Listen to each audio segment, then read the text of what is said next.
Notre facture de gaz, en moyenne, il faut le dire, a doublé en 10 ans selon le comparateur Selectra. Elle est ainsi passée pour un foyer de 747 euros par an à 1511 euros par an en une décennie. Pourquoi cette flambée? Explication avec Mathieu Plane. Bonjour Mathieu. Bonjour David. Directeur adjoint du département analyse et prévision de l'OFCE. Pourquoi est-ce que la note, voilà, pour nous consommateurs, c'est une moyenne, elle a tant flambé, donc entre 2016 et 2025? Est-ce que c'est justifié notamment par la hausse des cours du gaz? Comment a évolué le cours du mégawattheure sur cette même période? Il faudrait voir les deux graphes, je ne les ai pas vus, voir s'ils sont sur la même pente. Oui, il y a une pente commune, effectivement, mais on ne peut pas l'expliquer que par ça, hein. Ça, c'est assez clair. Alors, j'invite à lire cette étude, elle est plutôt intéressante. Effectivement, elle se base sur un ménage moyen avec une consommation moyenne de gaz, hein, donc il faut être quand même équipé au gaz. Mais c'est vrai qu'on voit qu'en l'espace d'un peu moins de 10 ans, la facture moyenne pour un ménage qui consomme du gaz aurait doublé.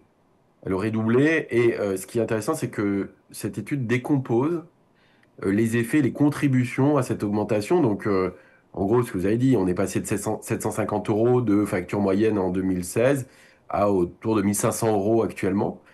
Et il y a Est-ce que différents c'est la éléments. Et matière les premiers, première, est-ce que c'est le gaz, la voilà, matière première, qui explique ce doublement? c'est le premier. Alors, je vais dire, c'est l'élément principal, mais c'est pas le seul. C'est pas le seul. Ce qu'on voit, et ça le dit bien dans l'étude, c'est qu'on a eu une période très agitée, hein, sur les prix spot du gaz. Alors que ce n'était pas du tout le cas avant la crise Covid et la guerre en Ukraine, mais on était autour de 18 euros à peu près le mégawattheure, hein, sur le marché, le prix de gros.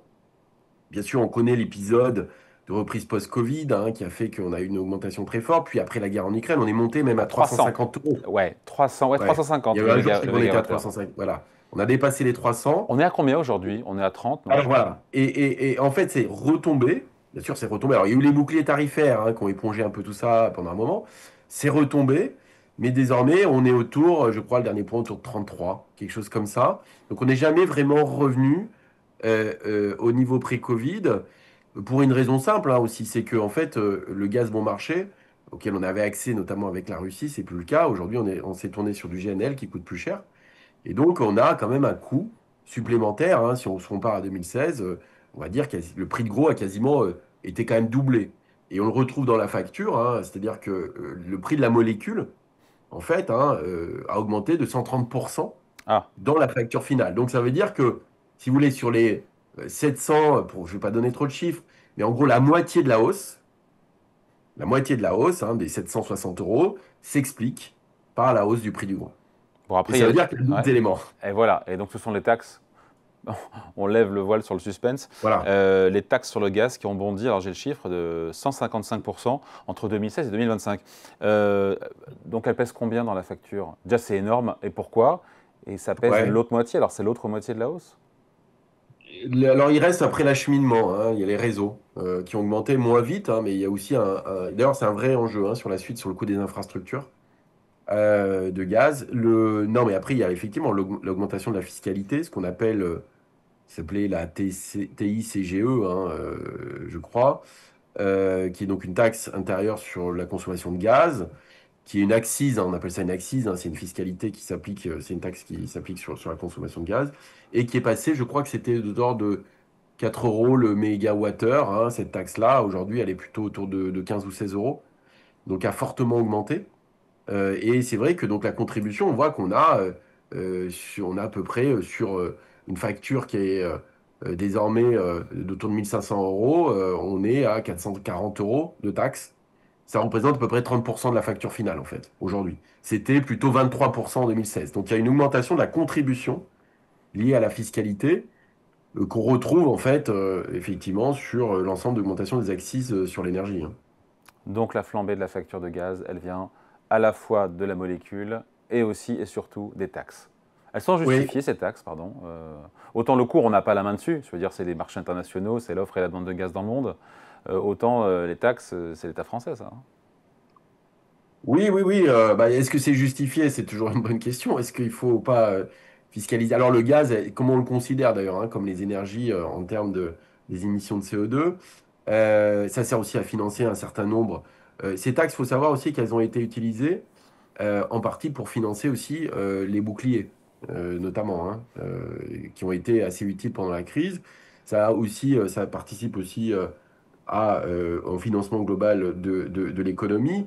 La question, c'est qu'effectivement, ça vient alourdir la facture finale, hein, pour le consommateur. Et qu'il y avait cette trajectoire, hein, qui était déjà prévue de hausse de cette fiscalité. C'est une vraie question. C'est une vraie question. C'est-à-dire que si on fiscalise pas le gaz, il faudra fiscaliser certainement ailleurs. Mais aujourd'hui, ça a contribué à augmenter plus vite que la facture finale. Donc c'est effectivement un contributeur fort. Et alors il y a le dernier point qui est aussi les infrastructures et l'acheminement qui pose une autre question d'ailleurs, hein. Et oui, et à savoir, Et j'attendais votre question du coup. en effet, c'est pour comprendre, hein. Voilà, pour comprendre. Non, non, c'est que en fait, le coût des infrastructures a eu tendance à augmenter, à la fois y compris avec la hausse des taux, les refinancements augmentent, il y a aussi les effets de l'inflation. Mais il y a aussi un élément qui est important, c'est que le nombre de clients en volume a tendance à diminuer. Or, il y a des coûts fixes. Ah, Et oui, donc et ça, réparti sur moins de clients. exactement. Et donc, moins il y aura de consommateurs de gaz, Hmm. plus la facture va augmenter en fait par consommateur moyen parce que vous avez ces coûts fixes. Et donc, si vous voulez sortir du gaz pour aller par exemple à tout électrique, Et le d'ailleurs, problème, ils c'est qu'est-ce deviennent que vous quoi faites de ça? ceux qui sont plus clients du... Ah oui, ceux qui sont plus clients du gaz, ils passent à l'électricité. Bien sûr. Et donc, Ah. qu'est-ce que vous faites de ces réseaux-là? Comment vous les entretenez, sachant qu'il y a une infrastructure commune? Et donc, il y a la mutualisation de ce coût qui peut poser un certain nombre de problèmes. Et donc, moins il y aura de clients, plus le coût par client va certainement augmenter. Et sachant que effectivement, c'est aussi, j'allais dire, une énergie d'ajustement aujourd'hui par rapport à l'électrique, hein, qui est effectivement une production beaucoup plus volatile que le gaz. Les Se pose la consommateurs, juste, question. Mathieu, les consommateurs, ils ont intérêt ou pas à aller, ceux qui sont au gaz, à aller vers l'électricité au-delà de l'investissement, etc. Ils ont intérêt parce que, ne serait-ce que pour le cours électricité, les taxes sur l'électricité, je ne connais pas bien le sujet, mais il y a un Ah, si, intérêt. elles sont assez élevées aussi, hein, les taxes sur l'électricité, hein. Je crois qu'elles sont autour de 20 euros le mégawattheure, qui sont censées aussi être utilisées pour un certain nombre de financements dans la Ouais, sauf que nous, en transition. France, on a une énergie, Bah, l'électricité est produite par notre parc nucléaire, pour le coup, qui est surtout pour l'électrique, ouais. Oui, ouais, oui. Donc la partie nucléaire est importante. Si compétitive et vous regardez le décarbonée. kill, pardon? Compétitive et décarbonée. Oui, compétitive et décarbonée, c'est donc qui est un atout quand même assez important pour l'économie française.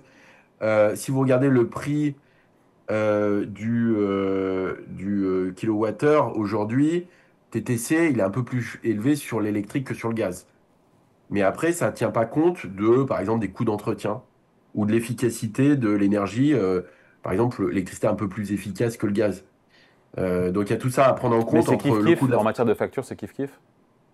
Et donc voilà, en fait, ça dépend un peu du style d'habitation que vous avez.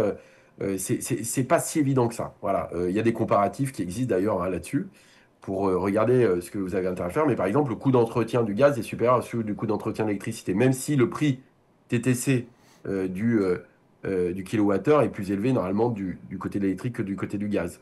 Mais après, il y a l'efficacité du chauffage, il y a ses révisions, etc., de l'ensemble de l'infrastructure. Donc, c'est pas aussi évident d'arbitrer aujourd'hui comme ça. Sachant qu'après, il y a aussi la considération ou pas des émissions de CO2 derrière, hein. Allez, merci beaucoup. Explication signée Mathieu Plane, directeur adjoint du département analyse et prévision de l'OFCE. Merci Mathieu. Merci Bonne David. journée, salut.